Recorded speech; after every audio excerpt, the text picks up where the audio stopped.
Success online lectures. My name is Adetono Oluwafemi Emmanuel, and I'll be taking accounting as a subject matter today. Today, our topic will be accounting equation and the double entry principle.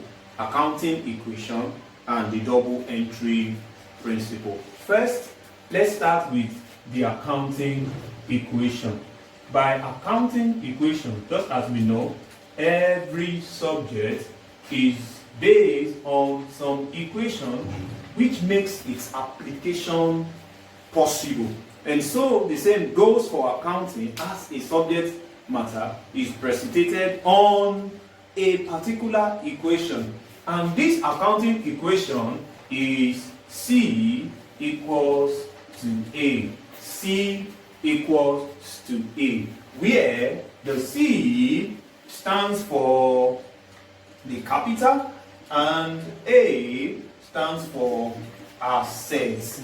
A stands for assets. By capital, we mean all the money that is required by the owner of the business to run the business. All the money that is required to run an organization. And by assets, we mean all the material, the equipment that is required by an organization for a smooth and effective running. However, this equation will only be available and possible where the owner of the business can provide all that is required to run the organization. This equation is applicable only when the owner is able by himself to provide all the money that is needed for the organization. So because this is almost impossible for the organization to be provided for by only the owner, that will take us to an expanded equation of the accounting equation. And that will now bring us to C plus L equals to A.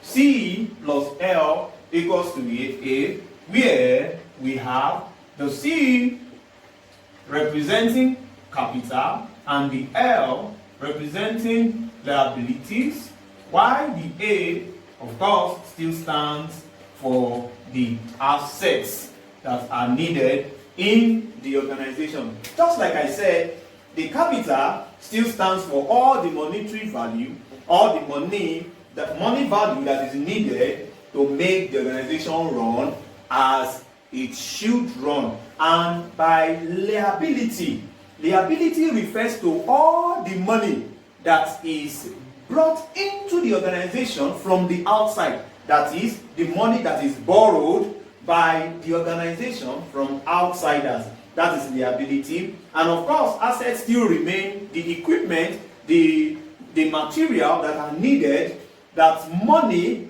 must be used to purchase in order to make sure that the organization runs properly. Example of capital are what we call capital owned, capital employed, working capital, and so on. Example of liability, we have current liability and we have long-term liability.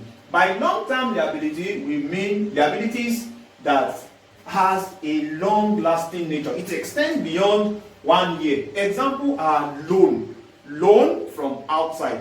And then current liability, of course, are liabilities that has a short nature and must be returned in most cases within a year. Examples are creditors. Examples are accruals and interest on loan.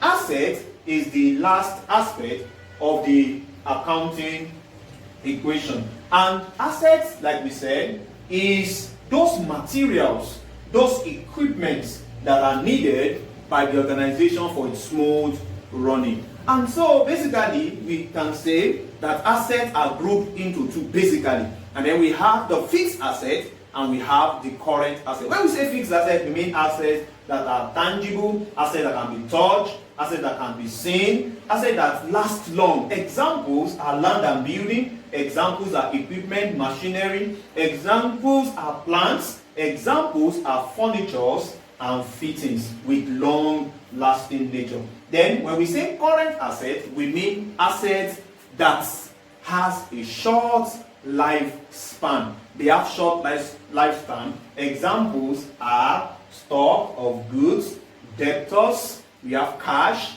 we have banks, and then of course we have prepayment. Now this is the most appropriate accounting equation that we have in accounting. C plus L equals to A. This is the equation on which the accounting formula, the accounting subject matter is based. And so we go with this, even though this is also applicable where the owner can provide all the capital needed for the assets required to run the organization. But where that is impossible, then we go with this other accounting equation, where the C plus the L will be equal to the A. That is, the money that is owned by the owner and the money that is brought in from outsiders are combined in order to get the assets, the materials, the equipment that are needed to run the organization. Now, to go to the double entry principle. The double entry principle is a principle that is further used in order to buttress the accounting equation. This is the basis, or something we can call the foundation of accounting as a subject matter. So when we say the double entry principle is the principle on which the accounting operation is based. So when we say the double entry principle, it simply states that for every debit entry, there must be a corresponding credit entry. For every debit entry, there must be a corresponding debit entry. The double entry principle states that for every debit entry, there must be a corresponding credit entry and vice versa. So what this means is that for every transaction, there are at least two aspects to every transaction. We have the debit aspect and then we have the credit aspect. And for every debit entry, there must be a corresponding credit entry. And for every credit entry, there must also be a corresponding debit entry. So we are going to take one example in order to buttress this principle. And so we take this example. Let's say this is example bought goods worth 5,000 naira from Ajayi on credit. This is an example of a transaction, a business dealing between an organization and a creditor, which is Ajayi. So the organization bought goods that is worth 5,000 naira from Ajayi, and that on credit. Now for this transaction, there are two aspects to it.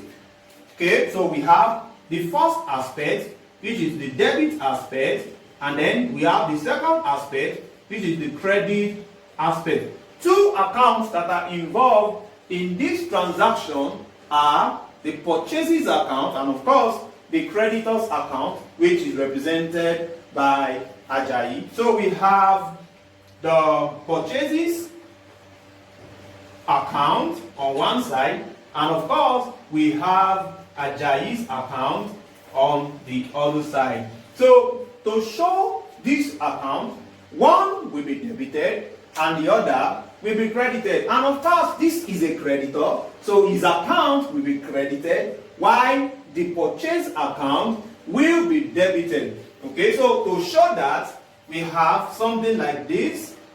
This is a ledger. So we have purchases account.